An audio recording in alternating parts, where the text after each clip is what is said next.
Welcome to Horror at the Store, guys. I'm your host. See if I can get it out today. It's Katie Hettenbach. So close. We have an awesome guest here today. He is a comedian from Florida. Killing it up here in Los Angeles. Give it up for Peter Murphy. Hey, Katie, how's it going? It's going great. All right. I'm happy to be here. This is very exciting. In the historic comedy store. This is a lot of fun. This whole structure has a lot of history and a lot of death. Oh, yeah, there's some spooky shit that went down. People have died literally here and figuratively. Yes, literally and figuratively. And we're going to talk about more people dying here. I know. So it's like, ooh. I know. Ooh, we love that. I was just in the bathroom and I heard somebody whisper my name and I was like, this is either Katie messing with me or the ghosts are speaking to me. Yes. It definitely was not me, so it's all in your head. Right, yeah. It's all in your head. You just love to troll me. You like to follow me around. Yeah, that's what I do. It's just, it's amazing. Peter, I'm going to the bathroom too. Peter, we're gonna pee at the same time. It's gonna be weird. And you know what? If nothing else, I recommend having a bathroom buddy. Yeah, guys, that's why girls, girls go to the bathroom together. That's just it's more fun to have someone to talk to. So they don't get spooked out. If they see a ghost in the mirror. That too. They're like, oh, it's just my friend. That's fine. That's fine. Okay. So today we watched Wishmaster. There we go. From 1997. This was a movie. That was I was born that year. Really? I was born that year. How old are you? So it was only I was born in 1987. Okay. So I'm 34. Okay. You know what's interesting? Movies like this, I wasn't into horror films then, but movies like this kind of like are like the Beatles catalog. Yeah. They've just always existed, but you don't remember them coming out. To use the Beatles as an example, like the Beatles documentary takes place after like a 3-year hiatus that they took, but being born in like the 80s or 90s, it's like, oh, the Beatles just always existed. Yeah. And then seeing horror movies, which I would categorize this one as like very heavy into practical effects, very 1997. Oh, yeah. And no real CGI that like caught my eye, and it's not used the way it is, but I'm just like, oh, this is an era like that you have to study if you're a film major, you have to learn how to use you have to learn how to use all the cameras before you use the modern day camera. And this is like an era 90s horror, Wes Craven, right? Which he produced it. Yeah, he produced it. That was like that was horror at the time, but now I just think of like that as a horror flavor because if you're making an independent horror film now, you will say, "Oh, this is a genre." Yeah. But then that was horror, like by and large, that's what horror movies looked like, Totally. And scary as shit. Oh, 100%. This movie was fucking weird, but let's get into the log line. So we write a log line off of the title alone. It's goofy, it's weird, of what we think of what it is. Do you want to go first and read yours? Sure. What I thought this movie was going to be, based on the title alone, Wishmaster. One genie accidentally frees another genie when their lamps are rubbed together and they combine powers to grant wishes across the world and create a helpful team to pass on their legacy, the Helpful Honda Guys. Wow. That's amazing. That's what I was expecting. I love that. That's amazing. I wrote, a boy discovers he's a descendant from a famous ancient warlock, and as he starts growing into his abilities and evil lurks nearby, he realizes the true magic is friendship. That's not so far it's from the truth, honestly. I mean, basically, yeah. That's, yeah. I guess we could say that's the moral of the story of the actual, good God. Okay, this movie. Let's get into it. It is. It's about the love you have and the love and discovery. 100%. It's basically, you could just sum this movie up as the genie from Aladdin if he was a piece of shit. Yeah, pretty much. But the demonic genie is actually called a jinn, but it's spelled Dijinn. Just like Django. Yeah, exactly. And he attempts to grant its owner 3 wishes, which will allow him to summon his other jinns from the earth. Right, like combining realms. Yeah, right? it's the lore is very interesting overall. So it opens on this girl friend zoning the fuck out of her guy friend Josh. Out of her tennis partner. He's like, go on a date with me. And she's like, no, you're my guy friend. We're friends. You want to know something also? Like in that scene, that's like one of the first scenes. Yeah. After you see like the history of the gin.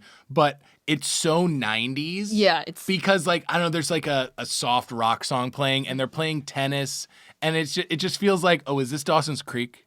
It is, 100%. You know? And like, imagine going into this movie, not knowing anything about it, not seeing the trailer. It's like, what's happening? You're like, what is going on today? Yeah. Good God. And so then it cuts to, or let's go back. Hold on, because we got to go back to this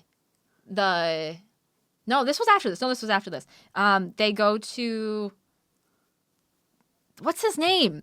The guy who played Freddy Krueger. Oh, Robert Englund. Robert Englund. Robert Englund, I think? Yeah, he's the museum director. And they're on the shipyard. And they are, bringing in some ancient stuff. And some guy's drunk on the job. And he's like, trying to maneuver this box with, artifact in it. And one of the guys was like, hey, stop, don't, what are you doing? And of course, the box falls on him and he dies. He dies immediately. And one of the construction workers comes over and finds this like red gem ruby thing and pulls it out and starts like, he's like, I'm gonna put it in my pocket. And then he's like, I'm gonna appraise it. I'm gonna sell it. So he sells it. And then it somehow gets into the hands of these scientists where we meet again, Alex, our lead, Alexandra, Alex, whichever one you prefer. And she's like appraising the stone and she's like, oh, who knows a lot about this? My boy toy. Friend zone, yeah. Josh. The guy that I'm edging. God, Jesus. Oh, blue balls Josh. He's got Josh. A lab. He's got a lab. He's like, I'm going to analyze the shit out of this. Let's do it. And he's like looking at it and he's like, there's something weird in it. And then all of a sudden, it explodes. And he's like hit with like shrapnel and this gin thing like crawls over to him and he's like, what are you? He's like, do you want the bin?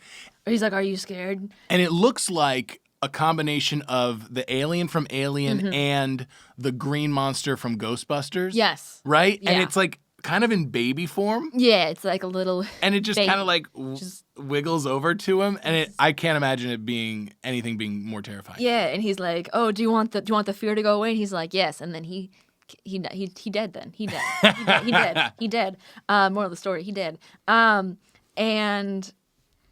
then what does it like walk over? Does it like shrivel? I think we don't really know how he gets out the little gin baby thing, but he becomes like more of a person. Yeah. Whatever. If you could say the demon Jin is a person. Yeah, so you're the only person I've been able to talk to about this movie because, I just don't go walking around talking about 90s horror That's movies. fair. But you describing it and us realizing that he came out as a baby, I think that first wish elevates him to adult level. Yeah. And so he can get up and walk around. And then some really crazy shit happens where he's peeling people's faces off. Yeah, and putting them on. He peels a dude's face off. Well, I assumed he was going to take on that guy's body. Yeah. But that guy just straight up dies and explodes. Yeah, and then he becomes this dude who his teeth were terrifying. I don't know why his smile was so eerie. Because his teeth were sharp, but in an inverted way. Yeah. Am I remembering that right? Are you talking about him as the creature or him as the? I was talking as the human. Oh, the human face. That guy. Oh my God, that guy looks like, I don't know what that actor's name is, but he looks like every actor that thought they were going to be Ray Liotta. Literally, yeah. He's got the skin damage, He's got skin damage. That makes yeah. Yeah, and he's taller, slick back hair, white guy, and yeah, he's scary on his own. Oh, 100%. And by the way, everybody, one thing that stood out to me, everyone's smoking cigarettes. Oh, 100%. It's the 90s. What else would you do? Acting was so much easier back then because you had something to do with your hands, and you're just constantly smoking. And you're just doing, they had two cigarettes at one point. You're like, whoa, hey, settle down. And but the lead Alex, she's just reading and smoking and oh wow, there's a lot going on. This is no. Oh, and then so somehow the djinn, when Josh, the guy who's got blue balls Josh, as we call him, he Alex was calling him and was like, hey, like, just wondering where you were, what's up, because we had plans, and the djinn's like, Alex, and you're like, oh shit, and all of a sudden she starts having visions of Josh dying, and that continues throughout the entire film, and it's special, and so like the djinn, like he's like wandering around, and he meets this homeless man at one point who is like, he hates this store owner. He's like, oh, fuck this guy. He's like, I hope he dies. I hope he gets cancer. And the djinn's like, do you really wish that? Yeah. Do you? Because I can make this, just say it. He's like, yeah, I wish it happened. Excuse me. And then it does. He literally just like disintegrates and just gets cancer and dies immediately. Like rapid cancer. Like, yeah, just immediate cancer, disintegration. Like, there's your anti-smoking ad. Everyone's Literally smoking cigarettes. This guy, you're like Wishmaster, like, but it's basically like every time you make a wish, there's always like a loophole that he can find. Right. If you don't have a very specific wish, then it's like, it's used against you essentially. And yeah, he's just a prick. And I think 100%. Most genies would be, right? Oh, yeah, they have if they have to be, like, servants. Yeah. You know, like... It'd be such a pain. I'm surprised that the Aladdin genie was nicer. I do believe, though, that Robin Williams, when he was recording stuff, they told him to, hey, this is a kid's movie. Right. Chill. Apparently there's a rated R version of that. Oh, my God. I want to see it. That sounds amazing. I would love to hear that recording. That sounds amazing. But, yeah, I think genies, would pretty much be, like, bummed out. And I think he even says that. He's like, he's the djinn. He's a prick dude. Yeah. But also he's like, imagine what it would be like. He tells Alex, the main character, he's like, imagine what it would be like being this smart and having to serve this person. That'd be awful. Honestly, I'd probably end it right there.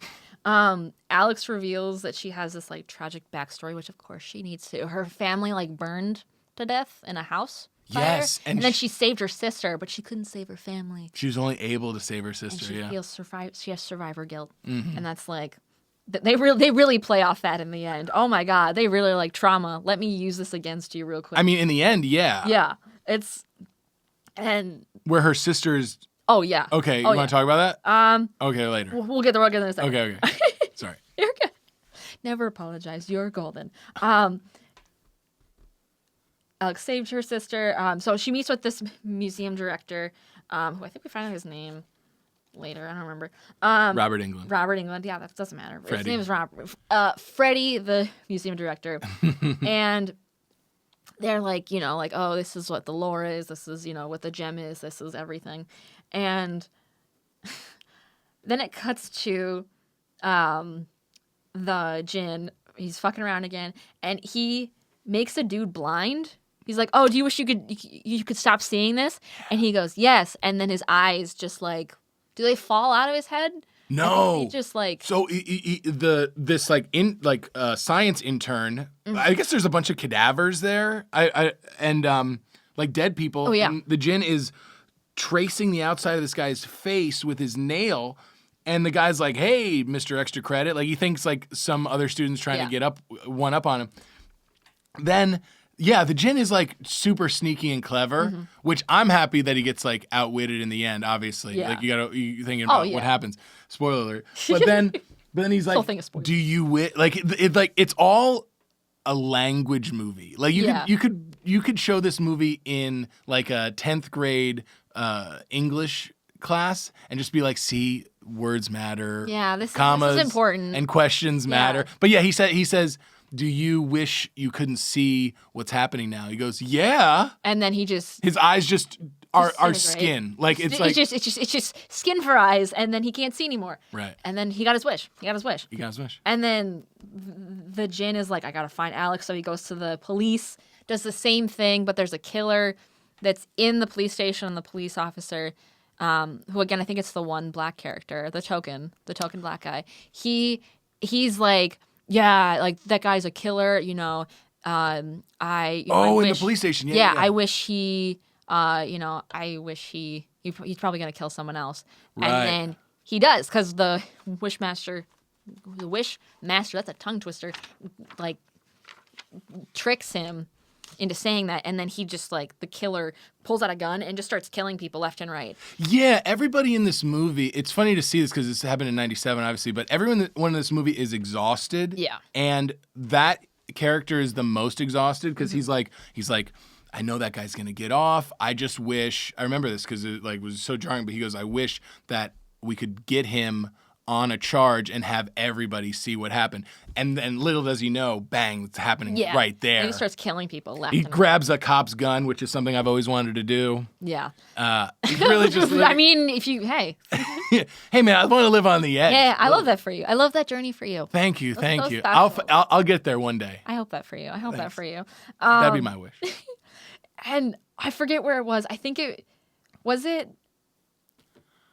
before this, but the Jin just has good one-liners. He goes like, shit just hit the fan. Yeah. And stuff like that. And I'm like, well, no one actually hit a fan, which I wish that happened because that would have been better. But so the Jin finally finds Alex, and he's like, you're going to make these 3 wishes. So her first wish is like, I wish to know who you are. Yeah. And so she gets transported into his like genie lamp, and it's just people being tortured, just left and right. The souls of the victims, and then this like weird dog thing chases her. Yes. And then her second wish to go back to her apartment where he's not there. Right. But you know who also isn't there? Her sister. Oh, dun dun dun. Dun dun dun. And he's like, oh fuck, where's my sister? Where's my sister?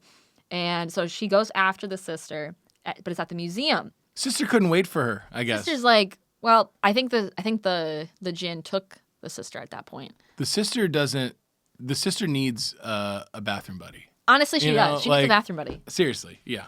What a great callback. It's like you're a comedian or something. I don't know. I don't get it. That's why I swear everyone needs a bathroom buddy. Everyone needs it. Damn it. Because you get trapped and then a Jin takes you, and damn it. You can't, that's why you never pee alone, guys. That's why you never pee alone. Never pee alone. Don't do it. That's what this episode is. I love it. It's brilliant. So she goes after the sister at the museum, and the museum director is like, I want to host a museum party that went down in history, and the Wishmaster's like, awesome. Yeah. And people just start disintegrating. Things start flying. There actually was CGI because there was the piano strings like flew up and like wrapped around someone and killed them, and I think hung them, cut them in half. I don't really know. They just did like stuff. There's snakes everywhere. Just gnarly practical effects, which were fantastic too. Statues coming to life, always a terrifying thing. Oh my god, that was creepy. Alex is like walking down this hall, and there's just statues, and one after the other, they just start coming alive and chasing her. And they end up in this room, and it's just the Jin and Alex and the statues, and she's like, oh, did you see the most recent painting? Yeah. And who is it? It's her sister in a burning building. And you can hear her screaming, and I was like, that's you're literally feeding off her trauma. I mean, like, smart of you, but also that's mean. Just like a toxic male. That's triggering. These men. Men are stupid. There's actually a book called Boys Are Stupid, Throw Rocks at Them. Oh, yeah. It's a wonderful book. Do it. I do it all the time. That's Bathroom buddy, throw rocks at douche dudes, and don't trust genies. Damn straight. Don't rub strange gems if you find them. Just don't. Well, I'm not saying that. But well, I mean, if you want to. Hey, whatever floats to your Don't boat. kink shame me here. Whoa. I would never. And so she's like, oh god, and her sister's like burning to death in the painting, and she's like, I gotta think of something quick. Something quick. And she goes, I'm gonna make my third wish. And he's like, yes, do it. And she's like, I wish that the guy who was drunk on duty. His name's like Tom Morelli or something like that. Tom. And like, it's one of those really fun like moments where, like in '90s where it's like newspaper flying by, like a clock. You're like, she's like, I wish. Piecing it all together. I wish you, or I wish 2 days ago that guy was never drunk. And then he's like, huh? And then it just everything like goes back to the way it was. Yeah. And then it acts like it never happened. And that's literally how it ends. But most importantly, Alex goes to the lab to see her friend Josh. Mm-hmm. And she's flirting with him, and he's really confused. Mm-hmm. And she's like, why don't we go on a date?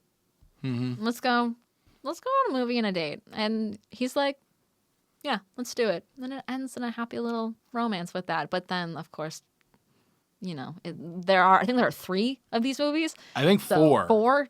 Too many. Yeah. Too many, in my opinion. The Wishmaster exists. It continues does. to exist. It's real. This movie happened.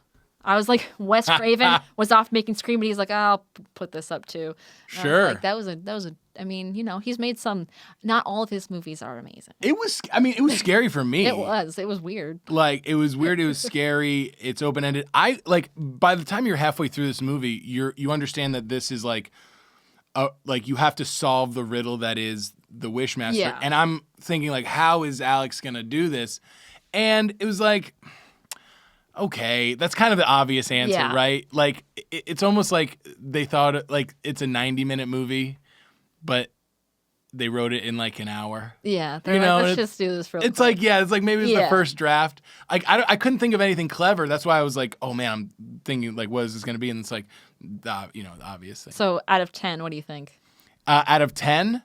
So for me, I rate everything on a binary scale. It's either 0 or a 10. Okay. Like pizza. It's a pizza scale. Okay. So is it good? Is it not good? I would give it a 10. I would watch it. Really? Okay. Yeah. Okay. Give it a 10. What do you give it? I gave it a 3. 3? I gave it a 3. This was it was fun, but I don't think I ever want to watch the sequels. I don't think I'll ever watch it again. It was like a one and done for me, but I've also I love Wes Craven. I like watching his movies, but some of them are like some of them aren't good. Every director has bad movies. Wes Craven is, a lot of people shit on him, but I think he's one of my favorites. But there are some movies that I'm like, okay, you know what? You didn't direct it, you produced it. You produced it. But, you know, it's... That's fair. I give it a 10 because it's a very much an era piece, like we were talking about. If you love practical effects, you'll love what they do with this. And to see CGI of that era is a little bit of a time capsule in horror films. Yeah. Which is fun. And Robert Englund cameos, amazing. That's true. What more could you want? And female lead. And I'm pretty sure it passes the Bicknell test. I think so. Yeah.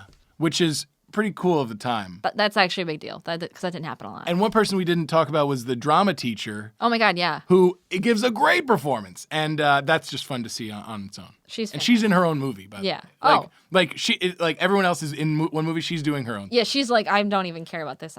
She's like putting on a full-fledged production. I feel like that was happening in every 90s movie where there was something happening either in like a football field or in a theater, and the theater teacher, the instructor was like focused here, and then somebody was talking behind them. And they're like, I don't care. This is more important. You're like, okay, that's fine. That's fair. Fine. Like, that's what? fine. That's like every like Law and Order where people are moving boxes. It's like, there's a death that happened 100%. Here. Are you listening to me? Yes, I think she even says that. You're like, no, absolutely not. I'm not. You're right. And she's like, well, how about we go alone? Yeah, it's just there's so much to this movie and there's so many little things, but I think we covered. But not for you.